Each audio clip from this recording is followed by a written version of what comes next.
So God was showing Ezekiel all these things, and I just went on, I was just Bible surfing here, and I came and I surfed a cool wave. Check this out. Ezekiel 7, he's told an end, the end has come upon the four corners of the land. Now is the end come upon thee. I will send mine anger. And he repeats this. He says right down here, and I shall not spare, neither will I have pity. It's a warning. It's a warning of the day of trouble. It even says it at the top there, the day of trouble. Okay. Violence is risen up into a rod of wickedness. Do you guys know what a rod of wickedness is? I think I do, but that's for another video. A rod of wickedness, rising up. Okay, that's a side note, and some of you know what I'm talking about, and it doesn't really matter. So he shows Ezekiel that that people would be going into his secret place and defiling it. And he said they were robbers. My face will I also turn from them. They shall pollute my secret place.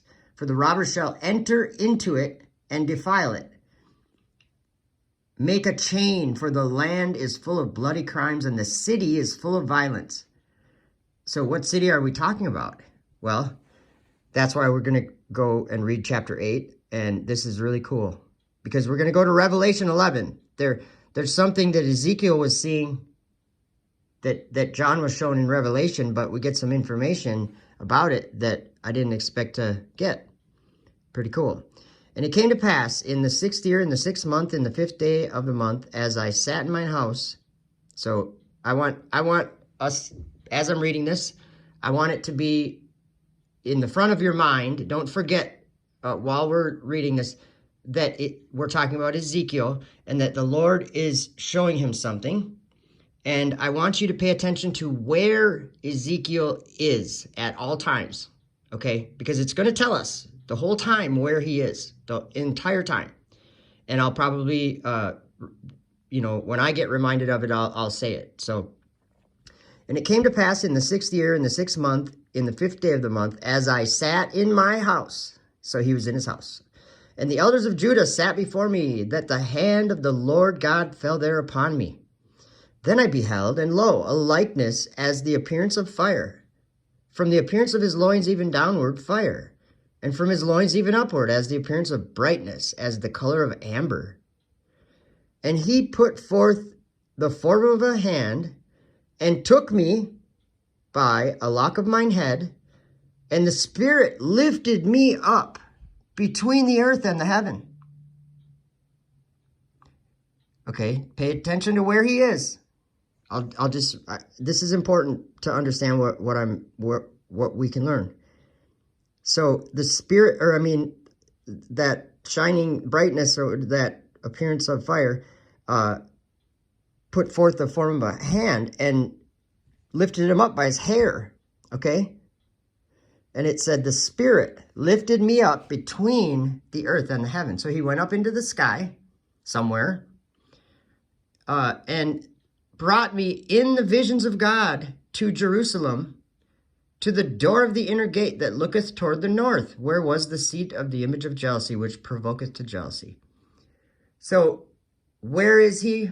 Let me just give you my thoughts about where he is.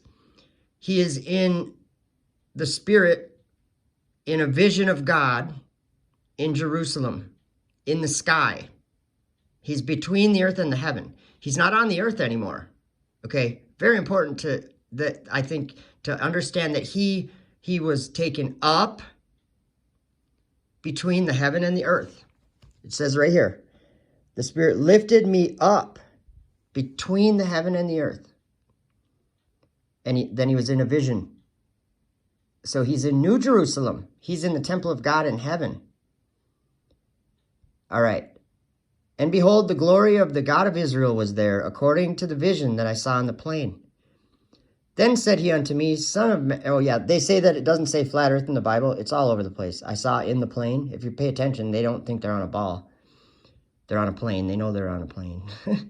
Then said he unto me, Son of man, lift up thine eyes now the way toward the north. So I lifted up mine eyes the way toward the north. And behold, northward at the gate of the altar, this image of jealousy in the entry. So he's being shown something in the temple of God, or between heaven and earth, okay, in Jerusalem, New Jerusalem. It's not the one that is on the earth where there's people living. It's a different one, okay? So I'm going to just skim this. So he's showing him, he showed him this image of jealousy, and he said, see what they do here? I'm just going to kind of skim because I don't want this video to be forever. So he says, do you see what they do here? I'll just read that. Son of man, seest what they do? Even the great abominations that the house of Israel committeth here, that I should go far off from my sanctuary? So what did he just say? He showed him some image northward at the gate of the altar. He looked northward at the gate of the altar, this image of jealousy in the entry. The entry, okay? So the entry to God's temple, there was an image of jealousy, and he was looking northward. Okay. He said, furthermore unto me, Son of man, seest what they do, even the great abominations that the house of Israel committeth here? Where? That I should go far off from my sanctuary? He's in the temple of God. God's showing him an image of jealousy in the entry, okay? He looked at it. And then God said, see what they're doing here? Like, I wish I could, make a cartoon of this so you could see it the way I understand it. God's talking with Ezekiel, and he says, see what they're doing here? They think I've left. They think I'm not here. They think I've left my sanctuary. That's what he's saying. And then he says, but turn thee yet again, and thou shalt see greater abominations. So he's going to show him more. And he shows him, what was this one? Every form of creeping things and abominable beasts and all the idols of the house of Israel portrayed upon the wall round about. They were doing things in his temple. And okay, then he sees these women weeping for Tammuz. But here is where, so he's going to show him so far the greatest abomination, because he keeps saying, seeing greater abominations. Then said he unto me, hast thou seen this, O son of man? Turn thee yet again, and thou shalt see greater abominations than these. And he brought me into the inner court of the Lord's house, and behold, at the door of the temple of the Lord, between the porch and the altar, were about 25 men. Wait a minute. There was men there, okay? So God's showing him an abomination, he said, that's greater than the ones that previously were shown. And he looks, and he describes where, between the porch and the altar, were about 25 men with their backs toward the temple of the Lord. And they worshiped the sun toward the east. So they were standing, they didn't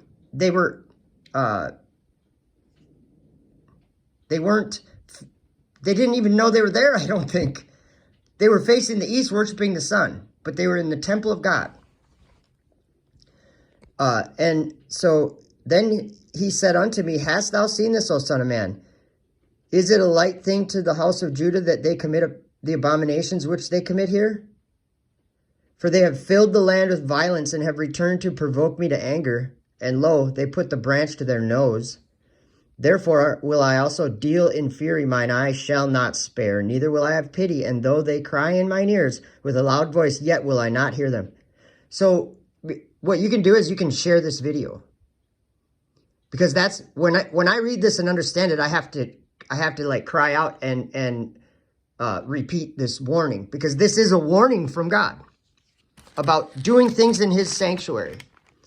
We were just reading, and he said, my face will I also turn from them. Actually, I'll go even back a verse. And I will give it into the hands of the strangers for a prey, and to the wicked of the earth for a spoil, and they shall pollute it. My face will I also turn from them, and they shall pollute my secret place. For the robbers shall enter into it and defile it. Okay, this is talking about what our world routinely and normally calls space, outer space. I mean, if you want, if you have your doubts about where we're talking about, when it says they shall pollute my secret place, when he said that, go to Psalm 18 and verse 9, and it says he bowed the heavens and came down, and darkness was under his feet. And then or it's verse 11, I'm sorry. He said, I think it says, he made darkness his secret place. His pavilion round about him were dark waters and thick clouds of the skies. That is God's secret place. So what they're doing there is everything that they put there, when we see satellites in the sky, all these things, this is what God is warning Ezekiel about.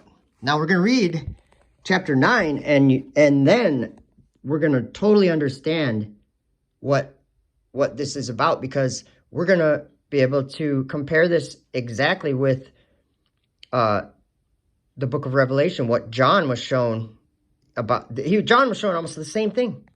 So check this out. So when they were worshiping the sun, by the way, don't believe you're on a globe, because that's what that is. You're circling around the sun. Everything's orbiting around the sun. It's a solar system. Sorry, guys. That's a lie. If you actually pay attention to the reality that you literally experience and live in, you'll realize that the sun is actually something in the sky that goes over your house every day. You never go around the sun, not even in a year. The earth does not go around the sun. That's not the world that we live in, okay? I think it's important that we realize that these people doing all these idols and these abominations, they're lost. They're lost. They don't even live in the world that they actually live in. They pretend they're in a different world. So let's check this out.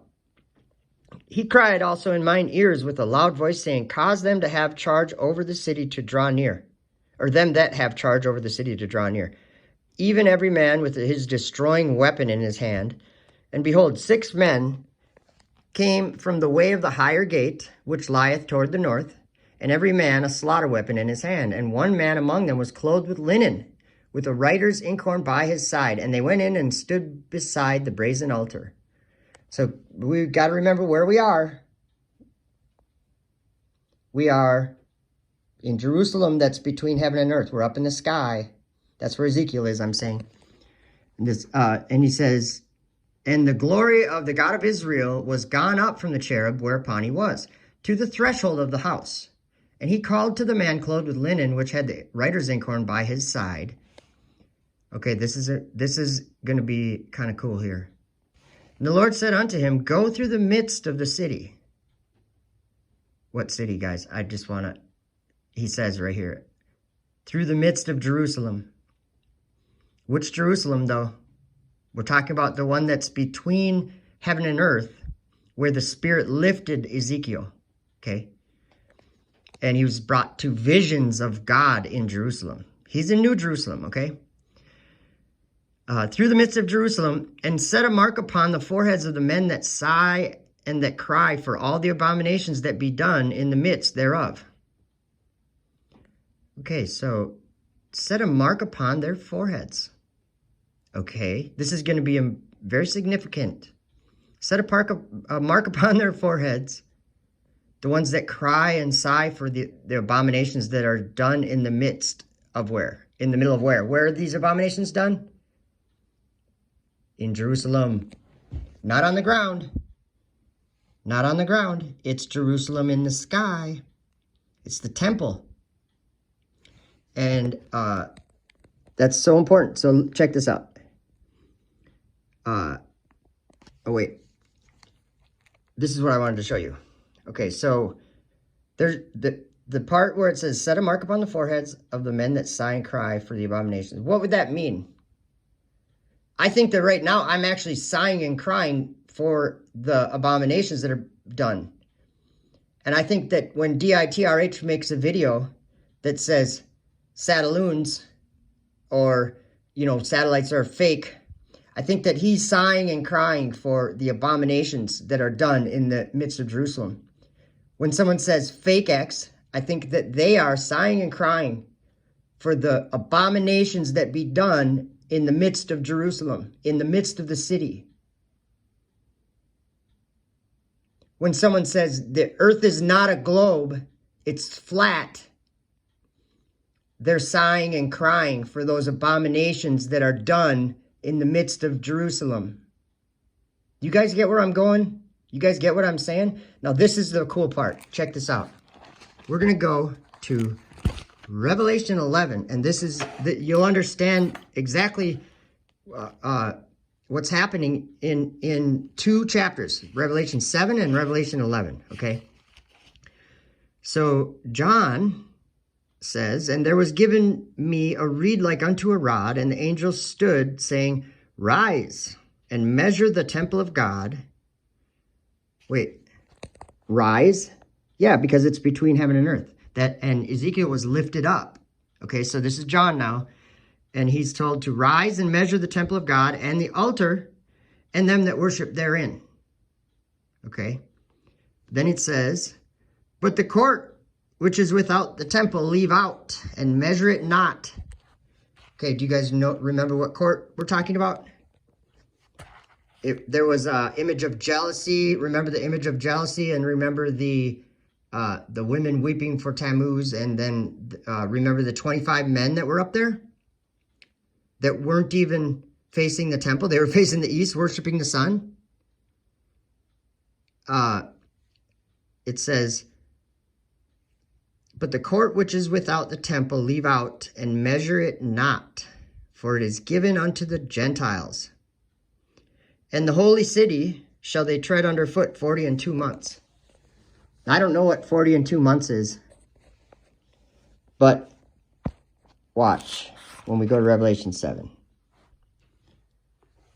Okay, now keep in mind that when they launch rockets, that it's a crazy thing happens to the air for miles around the rocket. It's the loudest sound you could imagine. It's loud enough to kill you if you were too close. If you're like a mile from it, you might die.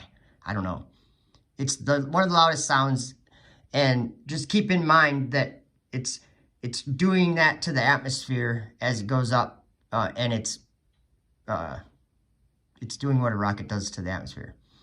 Okay, and after these things I saw 4 angels standing on the 4 corners of the earth, holding the 4 winds of the earth, that the wind should not blow on the earth, nor on the sea, nor on any tree. And I saw another angel ascending from the east, having the seal of the living God. And he cried with a loud voice to the 4 angels, to whom it was given to hurt the earth and the sea, saying, hurt not the earth, neither the sea nor the trees, till we have sealed the servants of our God in their foreheads. Okay, so he's telling them, those angels, he's saying, you guys are going to have to hold on until we've sealed them in their foreheads. And then it's because it was given to them to hurt the earth. It says right here, saying with a loud voice to the 4 angels, to whom it was given to hurt the earth and the sea. So they're holding these winds. And if you are interested in the truth, the 4 winds bear the earth and the firmament of the heaven. They are the foundations of the earth. The 4 winds are. That's in Enoch chapter 18. He sees all the treasuries of the winds, and he explains that. There's winds on the earth, and there's winds in heaven, and the ones in heaven turn. But the ones in the earth, the 4 winds, they bear the earth and the firmament of the heaven. That means to support, to hold up. They're the foundations. He furnished the entire creation with the winds. They're the foundations of the earth. So when they loose these winds, when they let go or whatever, they're holding them. And he said to keep holding till they're sealed in their foreheads. I think that's exactly what, I lost my Ezekiel place now. That's exactly what we were just reading about. Go through the midst of the city, through the midst of Jerusalem, and set a mark upon the foreheads of the men that sigh and that cry for all the abominations that be done in the midst thereof. I don't know how to tell you guys this, but when the idea of flat earth came into our world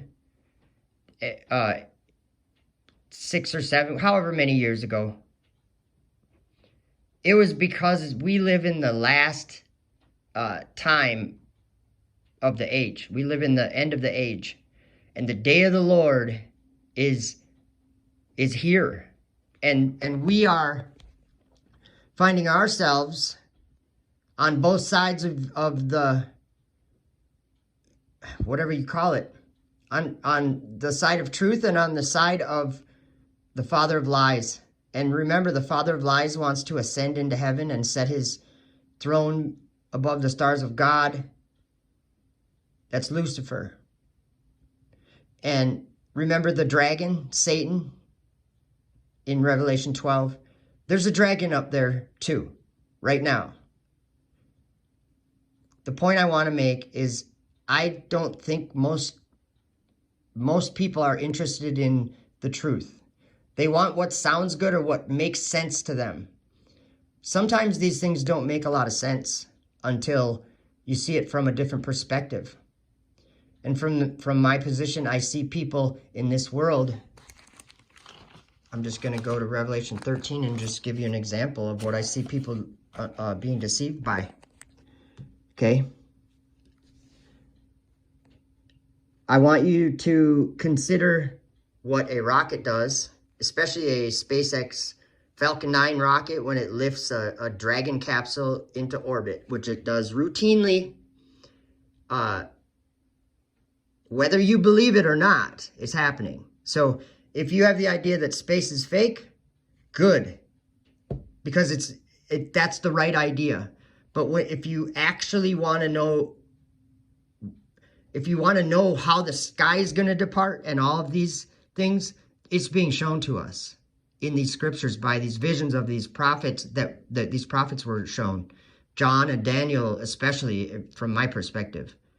They were shown the rocket, they were shown the ISS being built.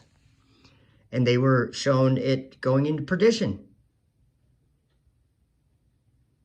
And they were shown where the bottomless pit was. And it might not sound right. So nobody is interested in understanding the actual thing happening. So think of that rocket, and it's a 2-stage rocket, okay? So John, this is what John sees in Revelation 13. And I beheld another beast coming up out of the earth. What does a rocket do? It does go up out of the earth, right? And he had 2 horns like a lamb, and he spake as a dragon. That's the Falcon 9 rocket. I mean, that's a description of the Falcon 9 rocket. It's a 2-stage rocket, and it lifts dragon into orbit. It carries the dragon up there. That's what it does. It's a booster. It's a first stage of a 2-stage rocket. Dragon is basically the second stage. And it comes up out of the earth, just like maybe what John saw. So it says, and he exerciseth all the power of the first beast before him, and causeth the earth and them which dwell therein to worship the first beast whose deadly wound was healed. Keep in mind that the dragon is the way that with all this Ukraine-Russia war and all that kind of stuff, it'd be kind of sketchy to be relying on Russia to get astronauts to and from the space station, wouldn't it? When we're trying to sanction them and things, and at the same time, we're going to ask them for a ride to space. It's a good thing there's a Dragon doing it now. SpaceX Dragon just started doing it just in the nick of time. Now they're bringing astronauts to and from. So pay attention to that. There's a beast up there that the SpaceX Dragon gives its power to. It's a resupply vehicle, and then now it's a crew vehicle also. So the Dragon has been bringing all the supplies to the space station. And the problem I think I see here is that the people who see this as fake, they shut off already. They already shut off. They don't want to understand what this says. Because it talks about the dragon. They worship the dragon, which gave power unto the beast. That space station is a wandering star. And it's Satan's, it's the fulfillment of Satan's plan.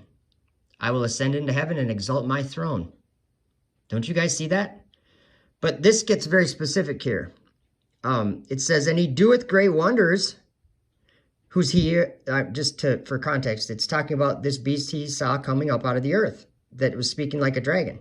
It says, and he doeth great wonders, so that he maketh fire come down from heaven on the earth in the sight of men. Oh, well, that's also true. That's also a description of the Falcon 9 rocket, because after the first stage lifts the dragon into, to position, and there's a separation, it breaks into pieces or whatever. There's a separation. That booster, the lift rocket, the initial first stage, it goes down and it lands literally using fire to slow itself down. Fire. That's just what he does. He does great wonders so that he maketh fire come down from heaven on the earth in the sight of men. That Falcon 9 does that. Now watch what this says here. Because this is how the world is deceived. It's very specific in Revelation. It tells us what the great wonders are. It's landing a rocket. And why would that be a deception? Well, it says, and deceiveth them that dwell on the earth by the means of those miracles which he had power to do in the sight of the beast. Just think about this once. If SpaceX didn't become SpaceX, there wouldn't be anybody. NASA wouldn't have a way to